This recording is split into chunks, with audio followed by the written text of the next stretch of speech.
damos la más cordial bienvenida a esta segunda charla del ciclo de conferencias que se tienen preparadas para todos ustedes, dirigidas a padres de familia con hijos que se encuentran en el proceso de transición de la primaria a la secundaria. Sean todos bienvenidos. Y antes de iniciar, les vamos a presentar a la ponente de esta tarde con el tema Apoyo al adolescente en el proceso de transición de primaria a secundaria, impartido por la maestra Laura Guadalupe Balán Salazar. Y déjenme contarles un poquito acerca de su trayectoria como docente. Es licenciada en Educación Secundaria en la especialidad de Matemáticas. Estudió la licenciatura en Educación Secundaria en la especialidad de Matemáticas en la Escuela Normal Superior del Instituto Campechano. Posteriormente, realizó sus estudios en la maestría en Ciencias de la Educación y Desarrollo Humano en el Centro de Estudios Universitarios Juárez, que actualmente es la Universidad de Hispanoamérica, Justo Sierra. Participó también en el Diplomado de Competencias Docentes en el nivel medio superior ofrecido por la Universidad Autónoma de Campeche. Cursó el Diplomado de las Matemáticas en tu escuela, impartido por la Academia Mexicana de Ciencias a través de la Secretaría de Educación.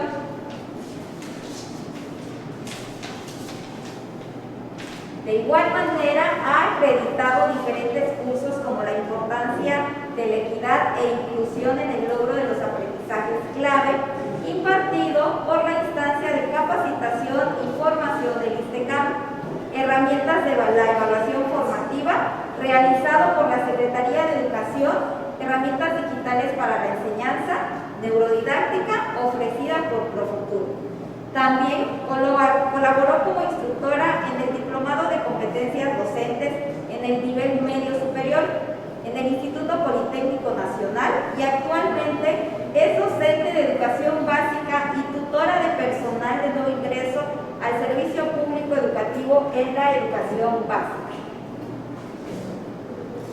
Sin más por el momento, les presentamos a la maestra Laura Guadalupe Balán Salazar con su tema Apoyo al adolescente en el proceso de transición de primaria a secundaria. Adelante, maestra, buenas tardes. Muchas gracias, maestra. Buenas tardes a todos los presentes.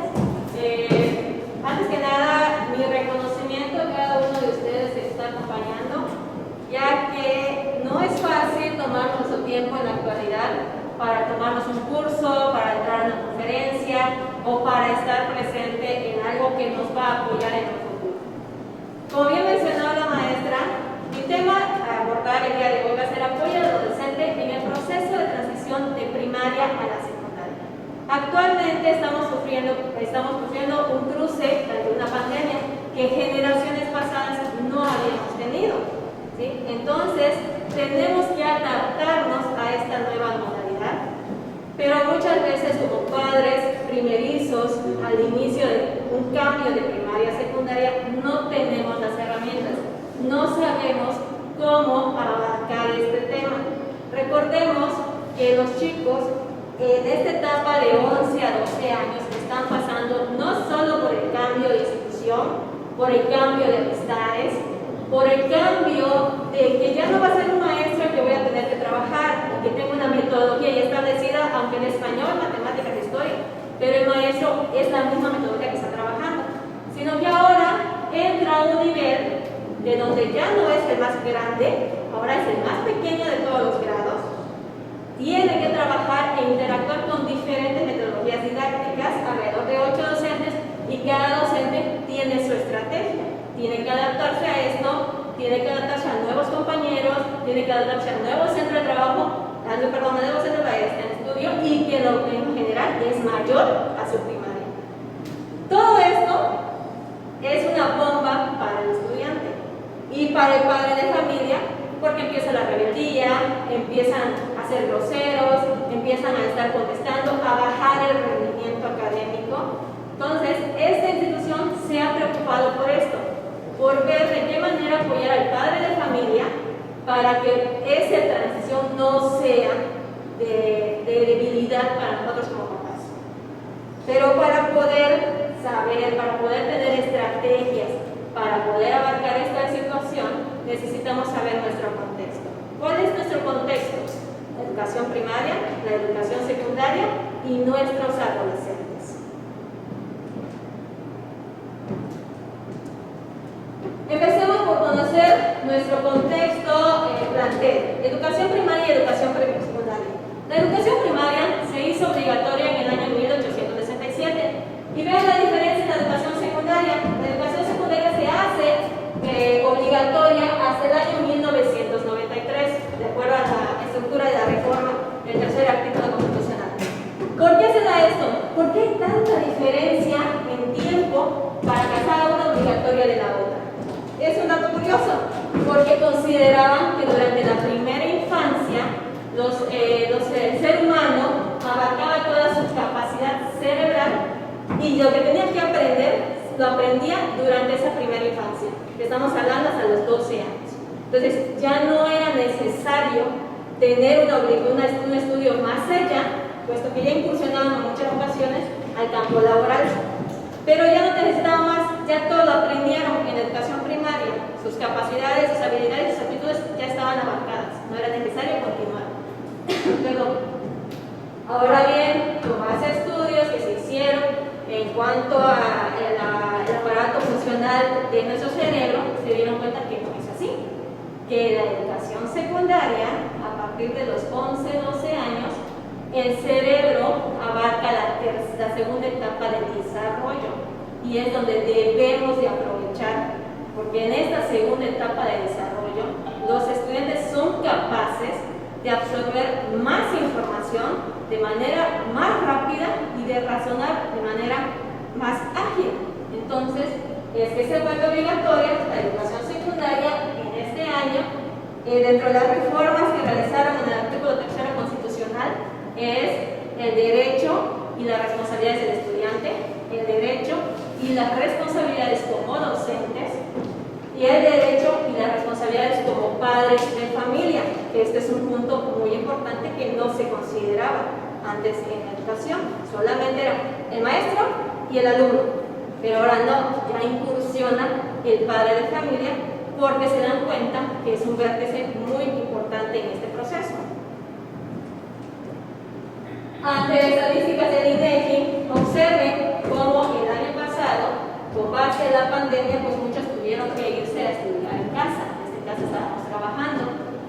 En el ciclo escolar pasado, en educación primaria habían 100.121 estudiantes, mientras que en educación secundaria habían 45.736 estudiantes. ¿Qué pasó con todos los demás estudiantes? Estamos hablando, si consideramos estas estadísticas, de que un poquito más de 50.000 estudiantes pues se apartan por situaciones de la enfermedad, por situaciones de recursos económicos, pero también uno de los puntos más importantes para nosotros en este momento es que es por situaciones de adaptación. No se pudieron adaptar al nivel secundario y optaron por tercer también.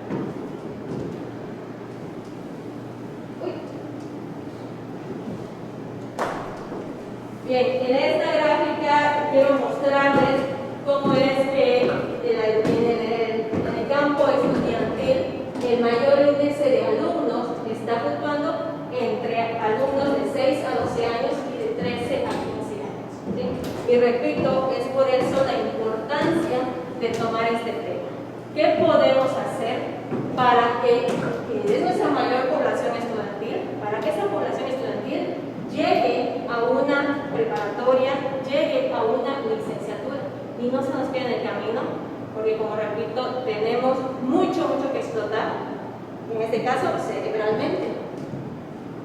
Aquí tenemos una estadística igual que me llama mucho la atención, porque ahorita que estamos trabajando desde casa, observen que el apoyo familiar para hacer las actividades escolares es del 93% en primaria, mientras que en secundaria baja a un 51%. Pues todos dirán, es que los niños de primaria es más fácil trabajar con ellos porque tenemos que inculcarlos, no se pueden sentar solitos a hacer la tarea, tenemos que ayudarlos, tenemos que darle atención. Sí, es correcto, pero los chicos de secundaria, papitos, es lo mismo. ¿sí? Necesitan atención, necesitan supervisión para poder salir adelante. Sin embargo, aquí vemos de que a veces lo dejamos a la deriva, de que a veces decimos, pues es que ya está grande, ya sabe qué hacer. Sí, es cierto, ya están grandes, pero no saben qué hacer, ¿sí? Y ahorita vamos a ver por qué. Esta charla, esta pequeña conferencia, vamos a abordar el tema y vamos a reflexionar en conjunto sobre algunas estrategias que pueden facilitar la integración de los jóvenes a la educación secundaria. Pero este es nuestro segundo contexto que debemos de conocer, nuestros estudiantes. ¿Qué cambia de un nivel primaria a un nivel secundario? Observen que desde Piaget, 1969, ya tenía una noción de que hay un proceso de cambios de los 11 a 12, 13 años en el estudiante. Este proceso de cambio son cambios físicos. El alumno empieza, en este caso los varones empiezan a desarrollarse más que las mujercitas, los cambios sociales, cambios de amistades, como ya hemos comentado, cambios en cuanto a los maestros, mayor número de maestros que hay que manejar, cambios neuronales, y estos cambios neuronales, acarrean los cambios emocionales. En un momento podemos ver a nuestro hijo o a nuestro alumno contento, riéndose, alegre, y al rato ya está achicopalado, está llorando, y tú dices, ah, caray, no sé, rato estaba riendo, ahorita está llorando. ¿Qué dije? ¿Qué hice?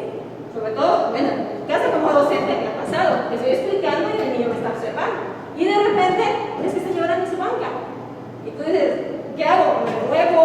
¿Lo voy a ver? ¿Lo dejo? ¿Lo ignoro? O sea, surgen esos dilemas. ¿Pero por qué? Porque ellos están sufriendo cambios emocionales debidos a los cambios neuronales. Cambios físicos. Uno de los cambios físicos que ellos manejan, de los tantos cambios físicos que abarca la adolescencia, son los incrementos de tallas y pesos. En el caso de las señoritas, incrementan grasa muscular en ciertas partes del cuerpo, mientras que los caballeros incrementan músculos. Algunas veces llegan a ser más altos que los de su salón o más bajitos que los de su salón, y esto afecta en la interacción porque su autoestima está a nada. Cuando son más altos tienden posiblemente a burlas, cuando son más bajitos, a apodos. Entonces ahí empieza todo el proceso emocional que empieza a bombardear al estudiante. Desarrollo de los órganos reproductivos. Empieza la identidad, la comparación con el mismo sexo, la comparación con el sexo opuestos, y empiezan a reconocer a sus pares. Alcanzan su capacidad reproductora. En años atrás, la menarquía aparecía en las chicas alrededor de los 13 y 14 años. Actualmente, con todo el cambio que ha surgido en alimentaciones, en procesos, de hecho, en todo lo que hemos estado pasando, las chicas ahora su menarquía está entre los 9 y 13 años de edad. Entonces, todavía me siento con ganas de jugar, todavía quiero mis muñecas, pero ya estoy en ese proceso de que me duelen ciertas partes de mi cuerpo, que empiezan los cólicos, que esto no lo entiendo, y si no tenemos una buena comunicación con ellas, empiezan a bajar, a deshacer sus desequilibrios emocionales, incluso puede llegar hasta la depresión. Cambios en las glándulas de piel. Esto abarca más a los caballeros que a las señoritas. Empiezan a salir el acné, que igual influye esta apariencia en su autoestima. Los chicos a esta edad van más a lo físico que a lo emocional. ¿Sí? Son muy perceptibles en cuanto a lo físico. Aunque nos molestemos que digamos, es que no te pones en el zapato de tu compañero, es que ¿por qué no eres un poquito más empático? No, papás, no son empáticos, no se pueden poner el zapato de compañeros porque no pueden hacerlo. Su desarrollo neuronal no les da la capacidad para eso. No es que sean malos, es que simplemente no lo pueden hacer, así de fácil. Y el cambio de voz, que igual sus compañeros ya hablan como todos somos caballeros, y yo estoy hablando como niño, o empiezan a participar en clases y se les va el famoso gallito, y empiezan a y eso cohíbe al estudiante, propiciando de que empiece a bajar su rendimiento académico. Cambios neuronales. Esa es una parte muy interesante, muy padre, que aquí el maestro Edgar no me va a dejar mentir.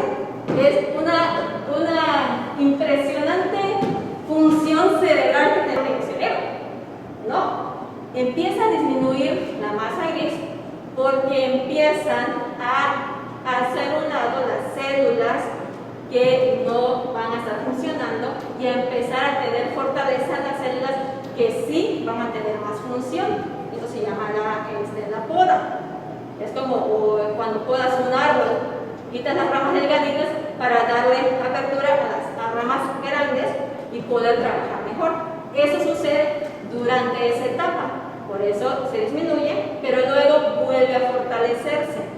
Al momento de disminución, pues creían de que ya no había más capacidad y ahí quedaba.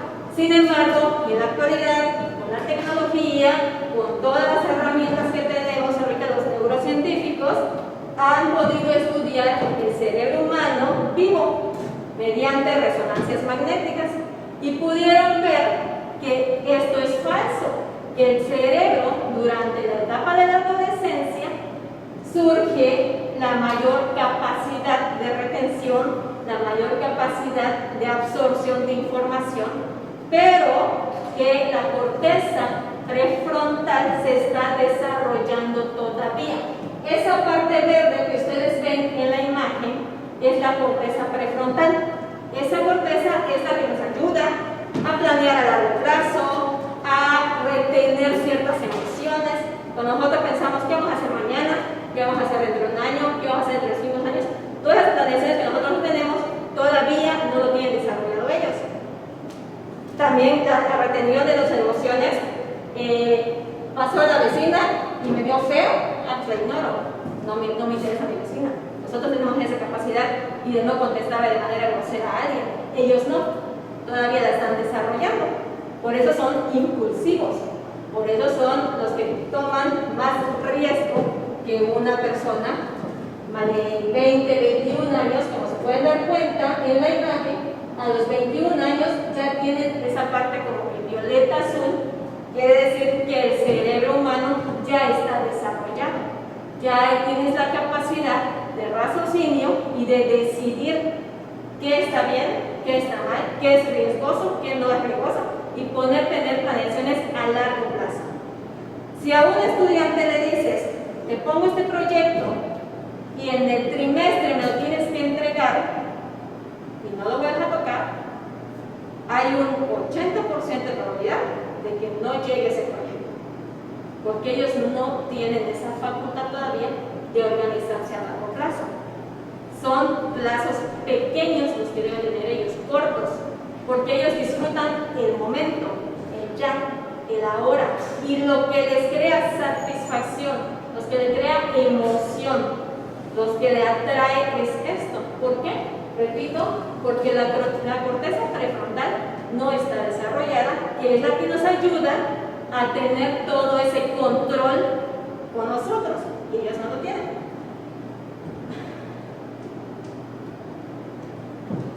¿Qué pasa aquí? El cerebro con exceso de dopamina son más, lo que decimos nosotros, aventados, son más arriesgados, no miden consecuencias. Con el exceso de oxitocinas son más efusivos hacia las relaciones sociales, ¿sí? Y aunado de que no miden consecuencias, entonces empiezan los enamoramientos, empiezan las situaciones y no les interesa si yo me siento bien con esa persona voy a estar. Y ya pasa a segundo plano los padres de familia, porque ya empiezan a buscar ellos personas que piensen igual o que tengan las mismas emociones que ellos. Si papá me dice que no lo debes hacer porque es incorrecto, y él me dice, vamos a hacerlo, pues me voy con él, vamos a hacerlo. La serotonina es otro neurotransmisor que aparece en la adolescencia. Esta serotonina es para controlar las emociones. Entonces, en exceso, cuando no lo logran controlar, no logran entender entre una emoción alegre, una emoción triste, y hacen una revolución de emociones en algún momento.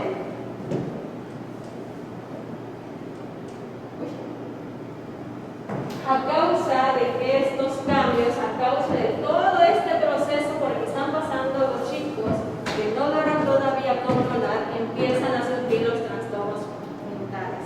Uno de ellos ahorita, desafortunadamente, con estos encierros, con estos cambios de hábitos de los chicos, ya no tienen la interacción con gente de su edad, con gente que puede interactuar a la par con ellos, empiezan las depresiones, empiezan las ansiedades, los trastornos bipolares, alimenticios, incluso hasta la esquizofrenia, ¿sí?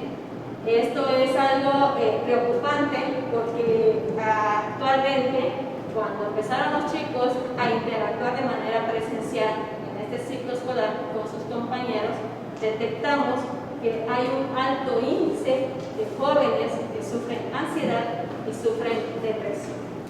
¿Pero por qué? Porque papá y mamá, desafortunadamente, puedo repetir, tienen que ir a trabajar. Dejaron a los chicos, porque ellos sí estaban en casa, sí estaban retomando sus clases en este ciclo, nuevamente en casa, pero papá y mamá tuvieron la necesidad de volver a involucrarse a su campo laboral y ellos quedaron muchas veces solos. Entonces, todos estos trastornos, todos estos cambios por los que están pasando, aunado a la soledad y aislamiento, sufrieron grandes problemas los muchachos. Entonces, sí es importante que observemos a nuestros jóvenes, que observemos cuáles son sus cambios, si comen, si no comen. No es llegar a casa y decir, ¿comiste? ¿Ya almorzaste? Sí, ya almorcé. No, sentarnos con ellos a verlos, observar qué está pasando con cada uno de ellos. Los cambios emocionales en esta etapa son muy exagerados, tanto los negativos como los positivos, ¿sí? Ellos tienden a hacer todo en exageración. No son chicos de que midan esos sentimientos, no los pueden medir todavía. Están en un proceso de trabajo de hacer sus escalones para poder llegar a ese control, pero todavía no los pueden controlar. No son exagerados, no son dramáticos, simplemente no logran todavía hacer ese proceso de ay, estoy molesta pero me aguanto y no contesto. No, ellos son con toda la dopamina que tienen, impulsivos, y estoy molesto y contesto. Aunque ya después me arrepiento porque viene el chancletazo, pero ya lo hicieron, porque es por esa misma reacción de que su corteza prefrontal todavía no está desarrollada. Cambios sociales en esta etapa, bueno, pues como ya comentamos, centros de cambio escolar. El centro escolar a veces no es el mismo que la primaria, en algunas ocasiones sí tienen el mismo, pero si en esta ocasión no es, tienen un cambio de centro escolar, nuevas relaciones sociales, cambios de estatus. En la primaria eran los chicos de sexto año, eran los mayores. En la secundaria pasan a ser los chicos de primer año, son ahora los menores y tienen que volverse a ganar ese estatus que tuvieron al momento de la primaria y empieza el descontrol. Las nuevas metodologías de enseñanza no saben cómo interactuar, no saben cómo trabajar con su maestro, no saben hacer planes a largo plazo y todo eso puede conllevar a una baja académicamente. Cambios en la relación con los padres, como ya he comentado, ya no son la prioridad. Ya la prioridad son los amigos, son las amistades, son las personas que pueden tener las mismas ideas e inquietudes que nosotros. Es por esto que el estudiante debe de estar apoyado en el proceso de enseñanza-aprendizaje por la escuela y por la familia. El proceso de enseñanza es un triángulo en donde cada vértice ocupa un lugar muy especial. La característica de un triángulo es que es indeformable. Sigue siendo un triángulo como lo muevas porque sus vértices son firmes. Si en esta ocasión uno de los vértices no colabora con los otros dos, ese triángulo deja de ser funcional y por lo tanto la enseñanza también. Es por ello que debe de trabajarse en organización y en una efectiva comunicación. podemos hacer nosotros como padres de familia en casa, como familiar directo de nuestro estudiante? Lo primero y lo más importante es la conexión emocional. Si nosotros no tenemos conexión emocional con nuestro joven, va a ser muy difícil que se llegue a acercar por alguna duda. Conexión emocional, ¿a qué me refiero? No es ser su amigo, no es ser su cuatito. Al final de cuentas, el padre de familia siempre debe de ser el padre de familia. No puede cambiar su rol. Yo te entiendo con firmeza, con decisión, pero también amigablemente te digo que voy a estar contigo incondicionalmente y te voy a apoyar incondicionalmente. Pero hay reglas que tú debes de cumplir. Que para mí vas a ser mi hijo o mi hija, pero no voy a ser tu amiga, porque mi función de padre es supervisarte, es vigilarte y es apoyarte y guiarte. No ser un compañero de parranda, no ser un compañero de Face y que vamos a publicarnos y nos echamos el rollo. No, tenemos que tener esos límites con nuestros estudiantes, con nuestros niños, con nuestros adolescentes, para que ellos puedan entender que cuentan con nosotros, a pesar de todo lo que puedan hacer. El amor de padre no va a cambiar, pero no puedo ser tu amigo. Recomendaciones para una transición satisfactoria. Tener un acercamiento del alumno a su nuevo centro escolar. No esperar al primer día de clases. Es importante que llevemos al estudiante, a nuestro hijo o nuestra hija, a su nuevo centro escolar. Que se pasee por pasillos, que conozca dónde está el baño, que conozca dónde puede ser la dirección, dónde puede ser posible salón, para que cuando él llegue el primer día no tenga esa ansiedad, no tenga ese nerviosismo o esa inquietud. Yo creo que todos aquí los presentes, si nos ponemos a recordar cuándo fue nuestro primer día de secundaria, cómo fue, qué emociones pasaron por nosotros, miedo, ansiedad, a lo mejor orgullo, porque estamos entrando a nuestro nuevo plantel y ya soy niño de secundaria, puede ser, pero por lo general son nerviosismos y ansiedades que no podemos controlar. Entonces vamos a tratar de aliviar ese proceso al chico o a la chica. Vamos a llegar, vamos a conocer el plantel, podemos pedir una visita guiada al plantel para que él vaya conociendo lo que va a ser su nuevo entorno escolar. Dialogar con las autoridades acerca de la metodología didáctica. Tenemos que conocer cuáles son sus criterios de evaluación, cuáles son sus ponderaciones para trabajar con los estudiantes, qué toman en cuenta, hacen proyectos, no hacen proyectos, hacen visitas guiadas, no las hacen, para que podamos también aportar qué nos gustaría para nuestro hijo o nuestra hija. Conocer el personal del plantel y sus funciones. Me llegó el caso de un chico que estaba parado a media plaza y estaba el pobrecito volviendo a ver a todos lados. Se me acerqué y dije, ¿buscas a alguien? ¿Sí? ¿A quién buscas? Al prefecto. ¿Ok? ¿Para qué lo quieres? Es que me dijo el maestro que, como quería ir al baño, que busque al prefecto para que me lleve al baño. El baño estaba enfrente de su salón. El niño se fue hasta la plaza de la escuela para buscar al prefecto, no encontró al prefecto y está paradito ahí esperando a ver para dónde moverse. Entonces, son cositas que le causan a los chicos un poquito de pena, de emociones oprimidas porque no saben a quién dirigirse y no saben cómo dirigirse. Entonces, podría valer la pena de que vayamos, quién va a ser el prefecto. Fuera de los docentes, por lo general en la escuela se manejan personas adicionales que interactúan con el estudiante, trabajadores sociales o psicólogos, área de prefectura, control escolar o servicios escolares y las autoridades de dirección o subdirección. que el alumno conozca a cada una de esas personas y cómo me voy a dirigir con ellas y para qué me voy a dirigir con ellas. ¿Qué hace el prefecto? ¿Qué hace el trabajador social? ¿Qué hace el psicólogo? Para que él cuando llegue, ya conocí, ya sé quién eres tú, ya sé cuándo voy a ir contigo si te necesito. Y le da esa comodidad de llegar a su plantel escolar.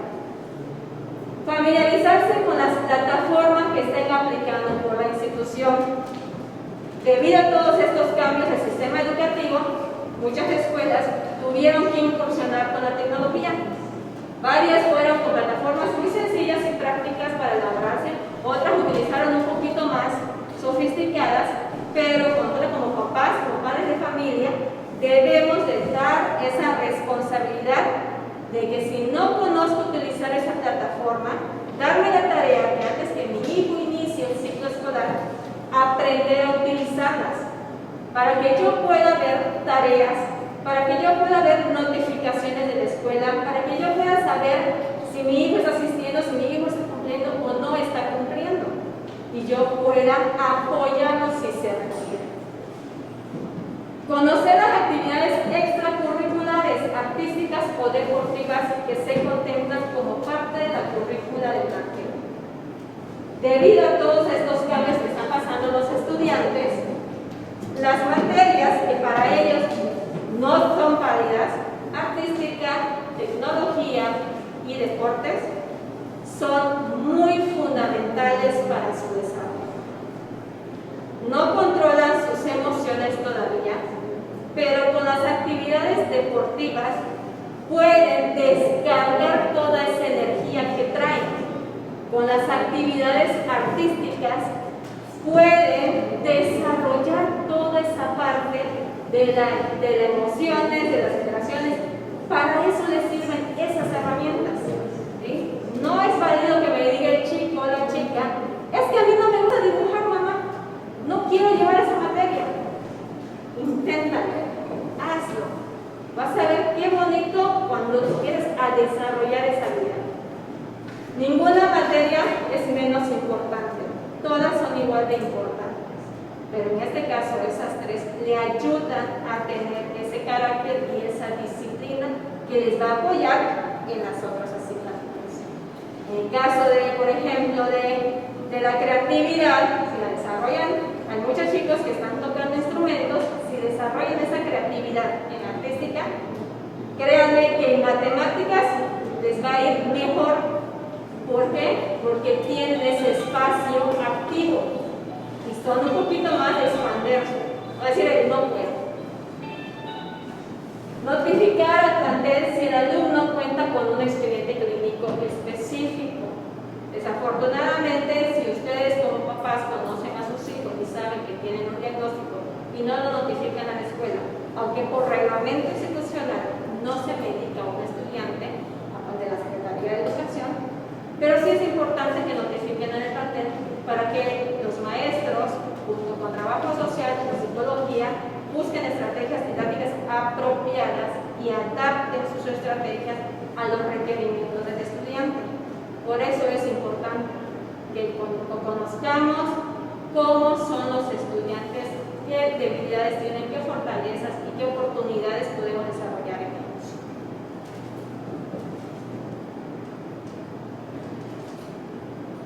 Recomendaciones para el hogar. Una de las recomendaciones que yo les pondría, que aunque digan, es que ya estoy grande, mamá, ¿cómo vas a llevar a la escuela? No, el primer día de clases, llévenlos, estén con ellos, apóyenlos. No vale decirles, pero te portas bien, haces la tarea, no quiero quejas. No, vamos a darles un buen mensaje ese primer día. Estoy orgullosa de ti. Te quiero, te veo a la salida, cuídate. No necesitan más, necesitan ellos sentir la confianza del padre de familia. No necesitan sentir, ya tengo las reglas de la amistad. No, necesitan sentirse aceptados. Tener en casa un espacio propicio para sus actividades, un espacio cómodo. No se va de la cama, Ya sé que pensaron muchos, ay, la cama está padre. No, la cama no es un espacio cómodo para hacer actividades estudiantiles. No, ¿por qué? Porque les gana el sueño y ahora están durmiendo o se pueden escuchar música para que no se duerman y ya los perdimos. ¿Sí? Recuerden que su cerebrito todavía está desarrollando y no se concentran solamente en lo que les causa satisfacción. Y si les causa satisfacción cantar, van a dejar a un lado matemáticas, historia y química. Centrarse en un lugar cómodo, con buena iluminación, con todas las herramientas a la mano para que no tengan distractores de que me tengo que levantar por algo para regresar. Estar en casa, preguntarles todos los días cómo les fue en la escuela. Por lo general pueden optar que a la hora del almuerzo sentarse todos y charlar sobre nuestro día a día. Muchos me decían, es que sí lo hago. Sí llego, estoy en el coche, me la manejo y lo estoy llevando a la casa, le pregunto cómo te fue. Y él me dice, bien, nada más. Pero no tienen una mirada directa al estudiante. Estoy manejando, estoy de lado. ¿Sí? No hay una interacción directa. Si estoy en casa y estoy en home office, dejar a un lado la computadora, dejar a un lado el teléfono y centrarme en él. Verlo a los ojos y decir, ¿cómo te fue? ¿Qué hiciste? Bien, ¿qué hiciste en español? ¿Y qué hiciste en historia? ¿Y qué hiciste en matemáticas? Tratar de sacar la conversación. Si en esa conversación mi estudiante me dice, es que fíjate mamá, que Pedrito iba a tirar la mochila de mi compañero por el balcón. No vamos a caer en el cuidadito que lo hagas. Pobre de ti. Porque le estamos dando el mensaje de que desconfiamos de ellos. Si en cambio hacemos la pregunta, ¿y tú qué hiciste? Ya le estamos dando la oportunidad de defenderse. Ah, no, yo le dije que no porque nos van a meter en problemas. Ah, antes de que yo le emita un juicio, él supo actuar de manera correcta. Pero si yo emito el juicio antes, él va a pensar, no me tienen la confianza. No pensaron que puedo tener una opinión o una certeza en mi decisión, sino que ya me prejuzgaron. Entonces, hay que aprender a escucharlos antes de enjuiciarlos, para que ellos igual tengan la confianza de decirnos las cosas. Mantener contacto con la institución. No tienen que llamarme por reportes, no tienen que hablarme por teléfono porque mi hijo se siente mal para que yo lo vaya a buscar. De vez en cuando acercarme a la institución, qué está haciendo, qué no está haciendo, si está en sus posibilidades, platicar, agendar para platicar con los maestros para saber cómo está su proceso y en qué puedo ayudar o aportar desde casa. Porque ¿cómo está bien? Ah, perfecto, ya la hice. No, algo adicional que pueda hacer en casa. Es importante que tengamos el contacto. Ahora, actualmente pues tenemos el contacto telefónico, tenemos el contacto por correo, por WhatsApp. Si tenemos esos tipos de comunicación con la institución, vale la pena que si tengo un correo electrónico, contestar el correo. Que la escuela sepa de que sí me estoy enterando de la información y que sí estoy al pendiente del estudiante. Si tenemos plataformas, vuelvo a repetir, revisarlas, ver si hay reportes, si hay incidencias, si hay notificaciones que yo deba de saber.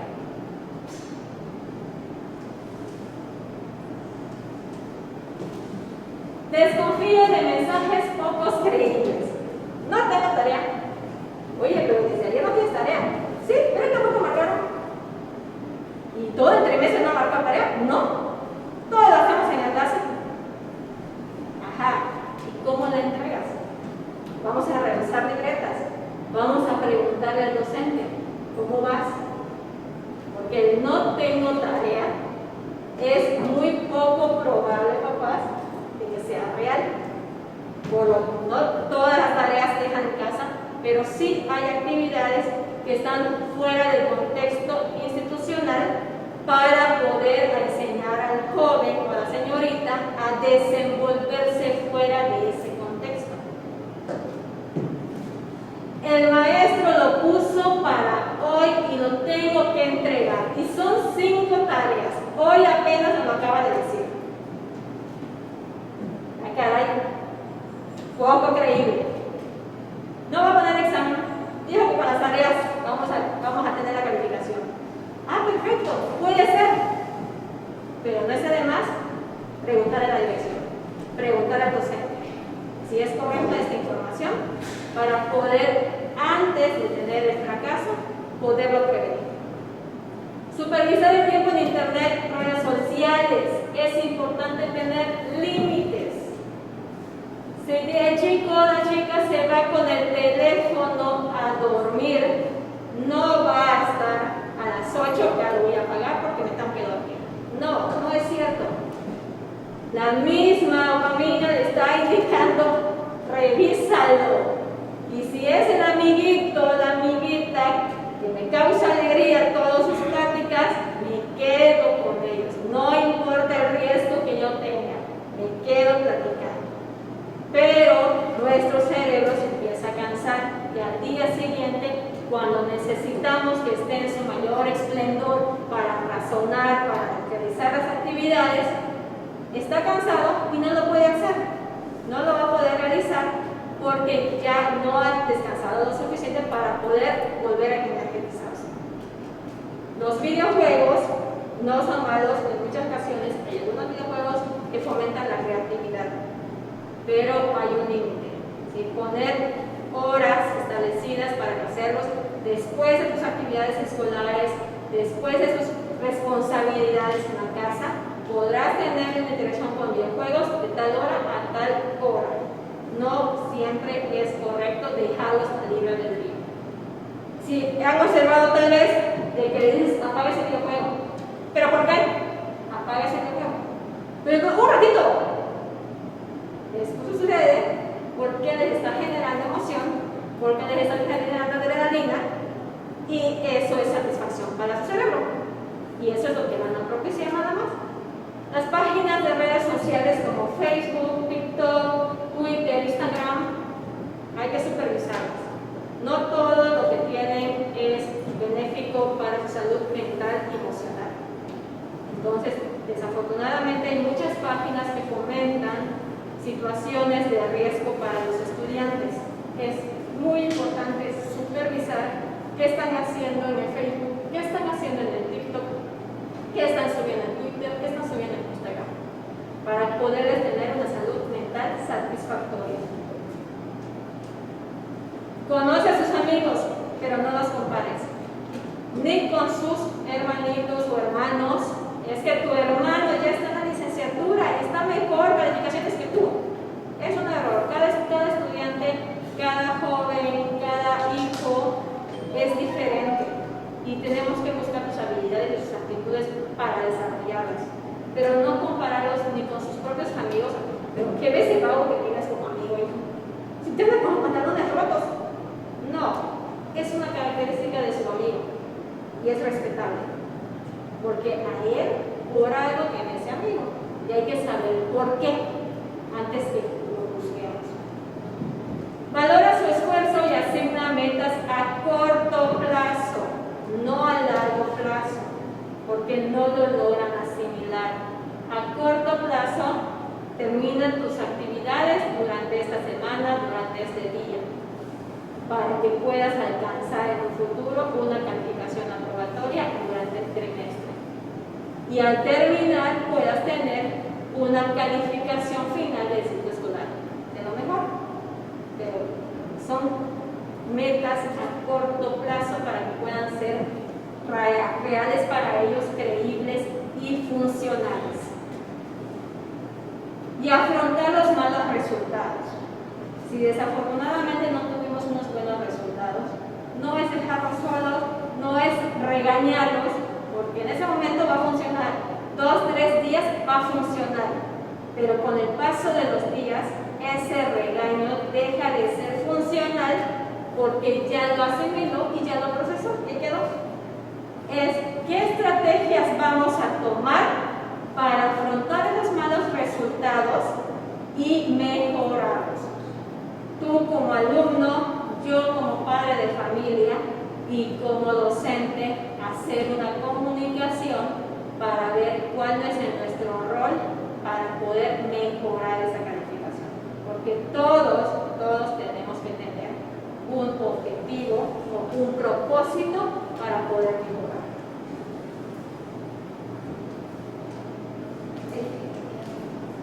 Ay, se fue.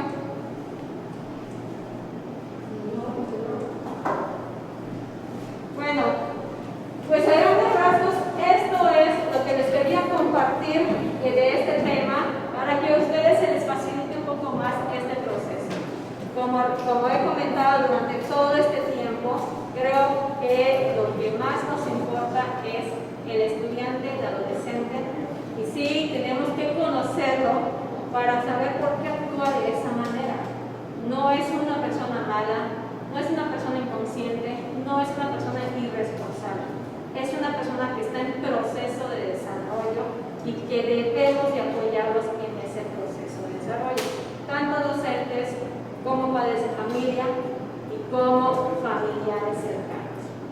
Y me gustaría, antes de despedirme, compartirles un pequeño texto que Aristóteles mencionó en uno de sus libros.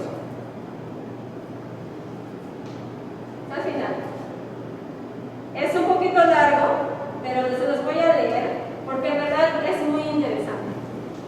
Los jóvenes apasionados y de genio vivo y capaces de dejarse llevar por sus impulsos.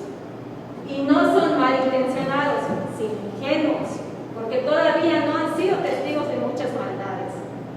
Y son crédulos, porque todavía no han sido engañados por muchas cosas. Y están llenos de esperanzas, porque de manera semejante a los alcohólicos, los jóvenes están calientes por la naturaleza y al mismo tiempo porque aún no han sufrido desengaños por muchas cosas. Y así viven la mayoría de las cosas, con esperanza, porque la esperanza mira lo que es futuro, mientras el recuerdo lo que es pasado. Y para los jóvenes, el futuro es mucho, pero el pasado muy breve. Prefieren realizar las cosas que son hermosas que las que son convenientes, porque viven más según su manera de ser que la razón. Cometen injusticias por insolencia, pero no por maldad.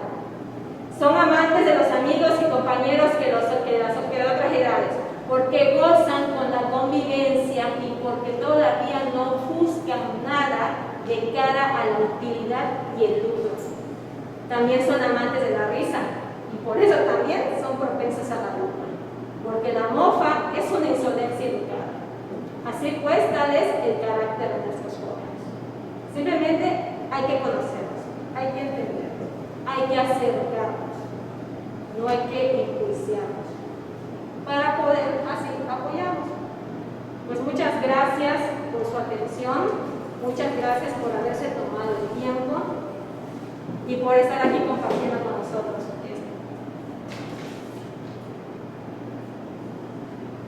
Muchísimas gracias, maestra, por esta charla tan interesante. Bueno, ahora vamos a proceder a una pequeña sección de preguntas para los asistentes y para los que nos están acompañando en casita. Si quieran hacerle alguna pregunta a la maestra, ahora que la tenemos aquí, es momento de aprovecharla. Pues alguna duda, algún comentario o algo que les haya llamado la atención acerca de esta charla, pues estamos ahora sí que a disposición de ustedes y la maestra igual pues a disposición de poder contestarles a sus dudas y preguntas a los que están de manera virtual y los que estamos aquí de manera presencial.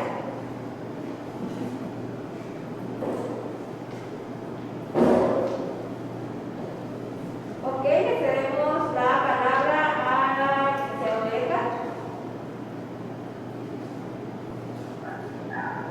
Buenas tardes, ¿sí me escuchan?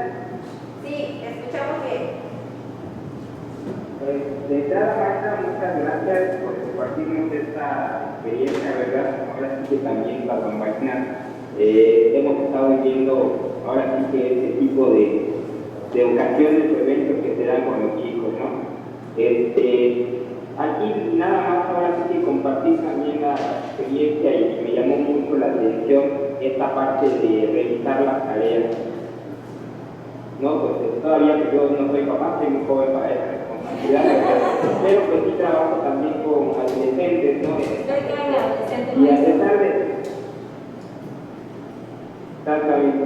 Y precisamente al trabajar con jóvenes, tuve la oportunidad de trabajar con uno de ellos muy responsable, pero pues también llegó en el momento de que igual la situación de la tarea de que él no tenía, no le marcaron, los maestros no habían dejado ninguna tarea, y también pues se hizo raro, ¿no? Y ya me comenté yo precisamente al papá como tal, y pues sí, ya cuando revisaron las libretas y esta situación, pues efectivamente tenía tarea atrasada. Entonces sí es muy importante tener en cuenta esta situación y siempre constante revisar las tareas y no perder la comunicación con el centro escolar. Y muchas gracias, maestra, de nueva cuenta. Gracias, maestro, por su participación. ¿Alguien más quisiera dar algún comentario a la maestra? Si no, para poder cerrar con estas pequeñas preguntas sobre el tema que nos compartió la maestra.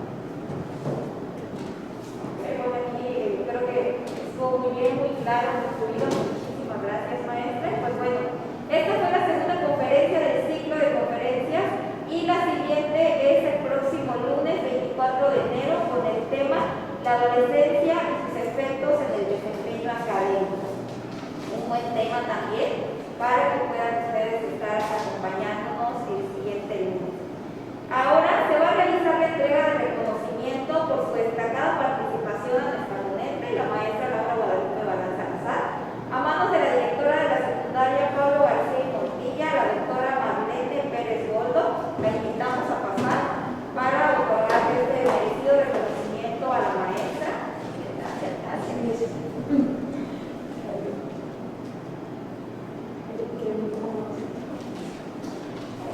Hace entrega de este reconocimiento por su merecida participación en esta tarde de charlas.